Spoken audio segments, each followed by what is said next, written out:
Today we're joined by UFC prospect Nathan Fletcher. So you had your UFC debut back in September and you got a submission win. Could you have dreamt it up any better than that? No, I mean, everything that happened around it was pretty insane. I don't know if you know the story fully, but I ended up getting pushed back 2 weeks from the original date I was set to fight. So I ended up spending just over 3 weeks in Vegas. So it was an extended trip. But yeah, the way that all went down and then getting the finish in the second round against a good opponent and getting that contract with the UFC, it was everything I've ever dreamed of. So I was very happy with it. So what was the issues with did you have a previous opponent? So it was the same opponent. Essentially what happened was I had a staph infection. So right. In the training camp, I got a little bit run down. The fight was quite short notice anyway, but I took it on, so I kind of crammed in a training camp for it. And because of that, you get run down, you're cutting weight, stuff like that. So I got a staph infection near enough the week of flying out to Vegas for the fight. So I did my best. I took antibiotics and everything and tried to cover it up, I'd say, you know what I mean, in all the photos and stuff. And then I thought it would be dead by the time that I was fighting. But the Athletic Commission in Nevada ultimately thought that I wasn't able to compete. So they pulled the fight on the night. So I was actually scheduled to fight on, I think it was the 25th or 24th of August. And warming up in the back, my fight fell through. And the doctor said I wasn't able to compete. So obviously at that point, it's like my dreams slipping away from me. But thankfully we got rescheduled, same opponent, and we just moved 2 weeks to another card. So ended up working out perfect for me, and I managed to get the job done 2 weeks later. So all good. Yeah, and in that scenario when the doctor's coming up to you behind the scenes, are you trying to convince him? You're like, no, this is I can still fight. I'm gonna go out there tonight. Yeah, 100%. It was interesting because you get a medical done at the day of the weigh-in. So I'd been cleared to fight the day before. And the doctor had obviously seen it, cleared. It was quite a nasty scar on my arm that the infection had left. So in my mind, I was cleared, I was ready to fight. And then warming up in the back, I had my t-shirt off, I was just doing some pads, getting ready to go out and fight. I was literally probably 30 minutes away from making the walk, you know what I mean? So I'm right in that zone. And then the guy from the Athletic Commission says, we need to get the doctors to check this again on your arm. And then the second time round, for whatever reason, they weren't happy with it. And they said that the infection was still there, so yeah, they pulled me. It was a mad scenario, but in the end, it's worked out all right because I still got to fight. But in that moment, it was devastating. And obviously, that fight was at the Apex that you had. What was that experience like? Yeah, it was interesting. Obviously, I did the Ultimate Fighter, so I was quite used to the Apex. All our training sessions were there. When I fought on the show, that was in the Apex, so I got quite used to it. Also, during the COVID period, I had quite a few fights on Cage Warriors where there wasn't an audience. They did like the behind closed doors shows. So I was used to fighting without a crowd, and the Apex is only like a really small crowd in itself, so it was okay. But I'm looking forward to fighting in an arena again, you know what I mean, with a big crowd, getting all that energy from the fans. That's what I want, you know what I mean. That's why we do it. Those nights in front of thousands of people, it hits different getting a victory there as opposed to in an Apex with a couple hundred people, you know what I mean. Well, like you said, your next fight scheduled bout at UFC London, March 22nd. You'll be walking out at the O2 Arena in front of probably 20,000 odd fans. So yeah, what does that mean to you? Obviously, that's sort of the pinnacle of MMA, UK MMA, right there. Yeah, definitely. And for me, it's something I've always dreamt of. I remember going to my first UFC London was in 2019. I went to watch the card where Darren Till fought Masvidal. That was the main event. And great card. Yeah, great card. And I was sat in the nosebleeds right near the top, and I remember visualising it then. I think I'd just turned pro, or maybe I was about to make my pro debut shortly after going to watch that.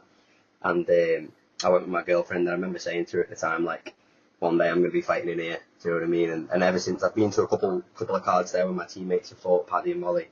And every time I go, I just like to sit, take it all in and visualise and say, one day I'll be walking out here.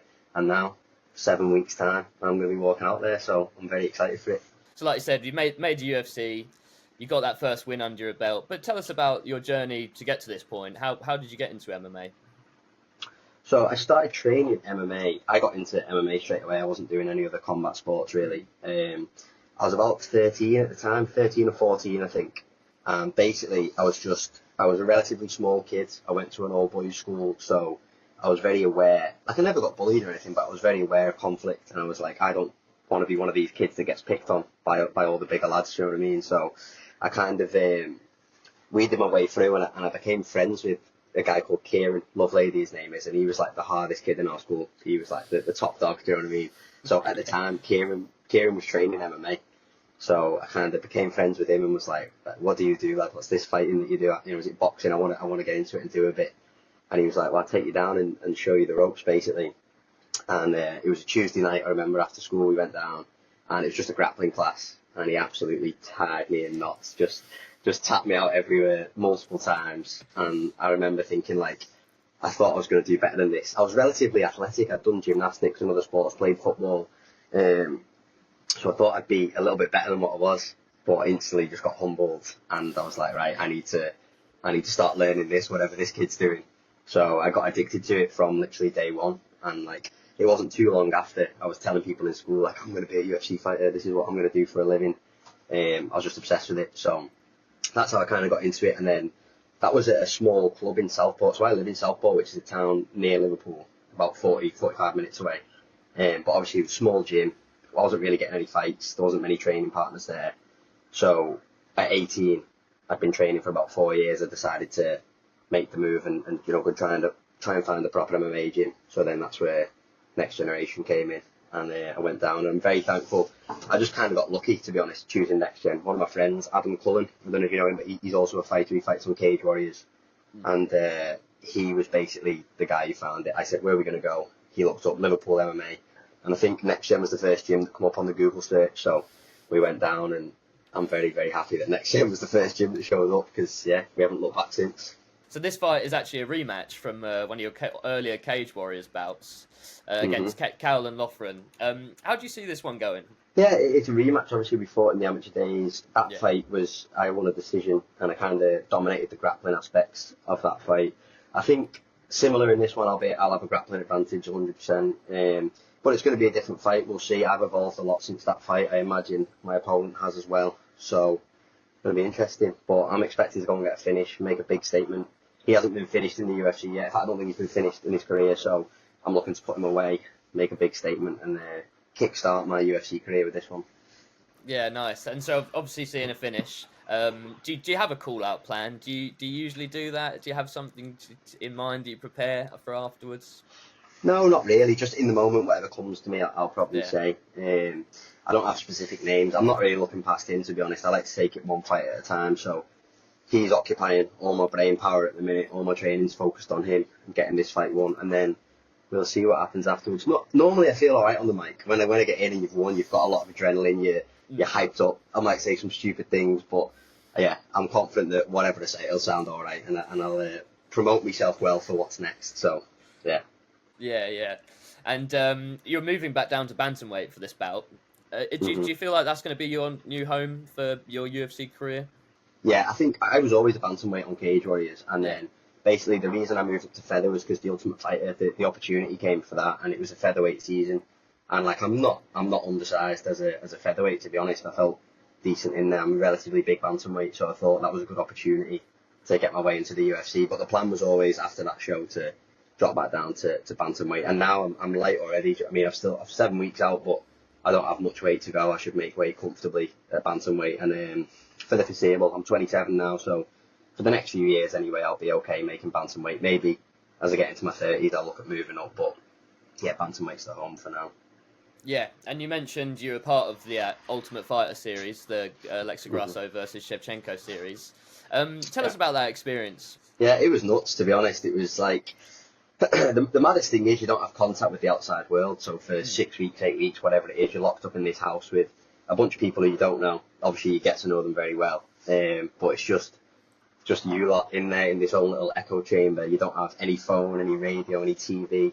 There's nothing to connect you to reality. Do you know what I mean? So it's like just like this isolated, intense echo chamber, like I say, for like 8 weeks with guys that you've got to fight, guys you've got to train with. So it's quite an intense thing, to be honest. But I enjoyed it. You know, I actually got injured on the show in my first fight, so it didn't go 100% to plan. But I think regardless of that, I come away from the experience more evolved as a fighter and as a human being.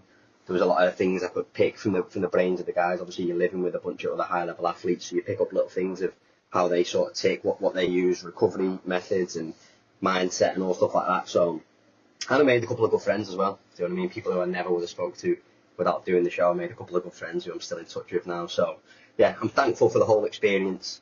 It was insane, but I definitely won't do it again. You couldn't pay me enough money to go and do that again now. But yeah, I'm glad that I've done it. Yeah. And the cards you're on, UFC London, headlined by Leon Edwards versus Jack Della Maddalena. How do you see that fight going? I think it's a really interesting fight, to be honest. I'm obviously rooting for Leon, being a British guy. I feel he's got the skills to get it done. I think with Leon, we've seen a lot of his previous fights have been against wrestlers and people that are coming to push him against the fence, hold him there, and make it a bit of a boring fight. Whereas this Jack, his game has become, he comes forward, he's throwing hands, he wants to get in your face and make it, more of an exciting striking battle. So it's going to be interesting to see how Leon deals with that. I think Leon fights very well on the back foot. I think he'll use his footwork, his angles, and I think he's better with kicks as well. So it's going to see who can sort of dictate the range that the fight takes place at. That's who's going to get the victory. But very interesting stylistic matchup between two good strikers, but two very different styles of striker, if you get what I'm saying. So I'm excited, yeah, and I think Leon can get the job done. Yeah. Do you see a way back for him getting the title? But I think this one, I think if Jack wins, he's next in line for the belt.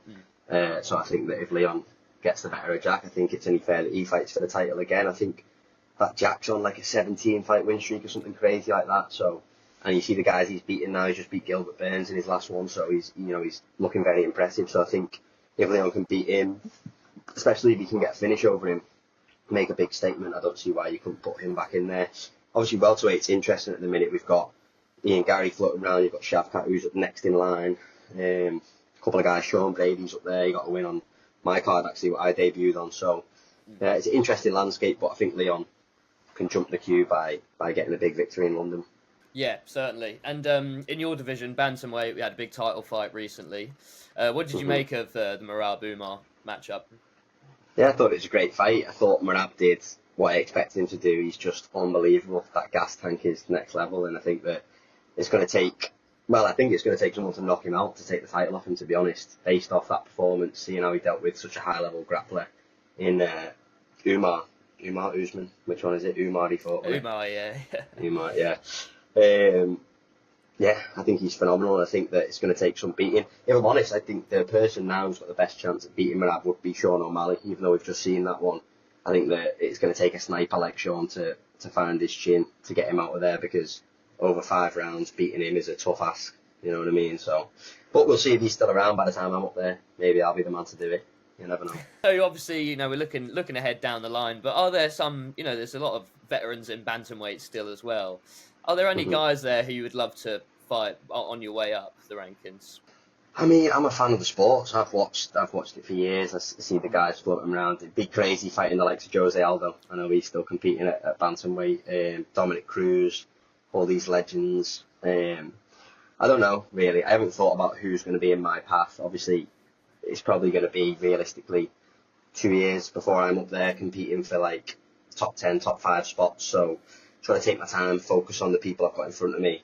And then I'm sure there will be some exciting matchups. There's going to be one day when I get offered a name and I'm like, wow, I never imagined I'd end up fighting this guy. And here it is now. So I'm looking forward to that day. But right now I've just got to stay focused, put in the work so that can become a reality. Do you know what I mean? So I'm not deluded. I know there's a lot of work ahead of me, but I'm willing to put that in so I can get there eventually and get those exciting matchups.